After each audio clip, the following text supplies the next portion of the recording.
ఇచ్చ, ఆశ, ఆపేక్ష, ఆకాంక్ష వీటి ఆలంబనతోనే మానవ జీవితం కొనసాగుతుంటుంది కాదా? ఎవరైనా మిమ్మల్ని ప్రశ్నించారనుకోండి, మీరెవరు అని, దానికి మీ సమాధానం ఎలా ఉంటుంది? మీరే ఆలోచించండి. మీకు వెంటనే స్పష్టమవుతుంది, మీ ఇచ్చలే మీ జీవితం గురించి వ్యాఖ్యానిస్తాయని.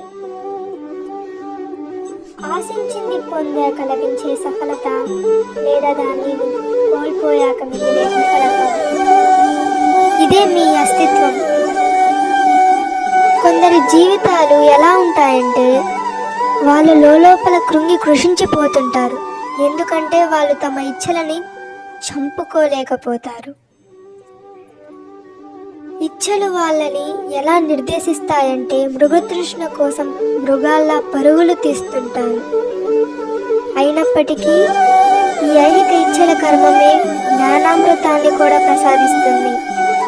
ఎలా అంటే, ఇచ్చలు అసంపూర్ణంగా ఉన్నా, నెరవేరకున్నా, అప్పుడు అక్కడ నుంచే జ్ఞానకిరణాలు ఉత్పన్నమవుతాయి. మానవుల అంతరాత్మలు కాదు. ఈ కథలో ఉన్నది కేవలం ఇచ్చల నడుమ సంఘర్షణ కాదు, హృదయాల్లోని ఆకాంక్షల వైరుధ్యం ద్వారా ఉత్పన్నమయ్యే భయానక రక్తపాతము కాదు. ఈ కథాసారం గాఢాంధకారమైన గర్భం నుంచి ఉదయిస్తున్న జ్ఞాన జ్యోతి. మీ అందరినీ ఈ జ్ఞాన దర్శన యాత్రకి ఆహ్వానిస్తున్నాను.